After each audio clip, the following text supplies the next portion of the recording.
നമസ്കാരം. മനുഷ്യജീവിതം സുന്ദരമായ ഒരു ദൈവാനുഗ്രഹമാണ്.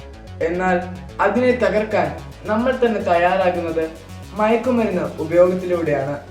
ആദ്യം ഒരു ചെറിയ ആസ്വാദനമായി ഇത് തുടങ്ങുന്നു. പിന്നീട് മനസ്സിന്റെ അടിമത്തവും ശരീരത്തിന്റെ തകർക്കലുമാകുന്നു. കുടുംബ ബന്ധങ്ങൾ, പഠനം, തൊഴിൽ, ആരോഗ്യം ഇവയെല്ലാം നിമിഷങ്ങൾക്കുള്ളിൽ തകരുന്നു. മയക്കുമരുന്ന് ഉപയോഗം സുഖത്തിന്റെയും സ്വാതന്ത്ര്യത്തിന്റെയും വഴിയല്ല, മറിച്ച് ആത്മനാശത്തിന്റെയും മരണത്തിന്റെയും വഴിയാണ്. അതിനാൽ നമുക്ക് നമ്മുടെ ഭാവിയെയും സഹജീവികളെയും ഓർത്തുകൊണ്ട് ഒരു തീരുമാനമെടുക്കാം. Say no to drugs, say yes to life. Thank U.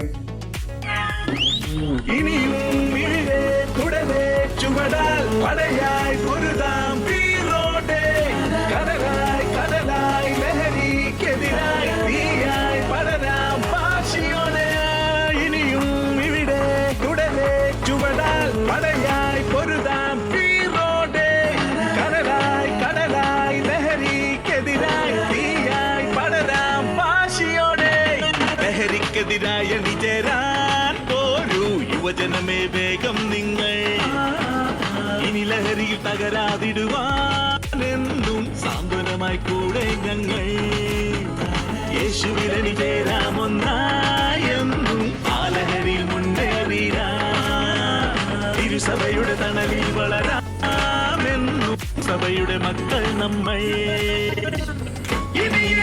നിന്നും ലഹരികൾക്കെതിരായി നല്ല നല്ല ഡിസിഷൻസ് എടുക്കണം പവറായി. കരുതണം പ്രിക്കോഷൻസ്, ആരോഗ്യത്തിൽ വളരാൻ. വന്നാലും ഇരുന്നാലും എല്ലാരും ചൊല്ലിടും, ഉലകത്തിൽ വാഴുന്നവർക്ക് ആരോഗ്യം വേണം. ഇനി ഈ ലൈഫിൽ നിന്നും ലഹരികൾക്കെതിരായി നല്ല നല്ല ഡിസിഷൻസ് എടുക്കണം പവറായി. കരുതണം പ്രിക്കോഷൻസ്, ആരോഗ്യത്തിൽ വളരാൻ. വന്നാലും ഇരുന്നാലും എല്ലാരും ചൊല്ലിടും, ഉലകത്തിൽ വാഴുന്നവർക്ക് ആരോഗ്യം വേണ്ടോ. വന്നാലും ഇരുന്നാലും എല്ലാരും ചൊല്ലി. നമസ്കാരം.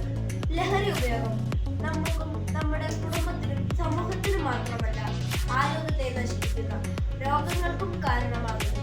കുട്ടികളെ ഭാവിയെ തന്നെ അത് ദോഷമായി ബാധിക്കുന്നു. അതിനാൽ കൂട്ടുകാരെ, ഒരിക്കലും ലഹരിക്ക് അടിമപ്പെടരുത്.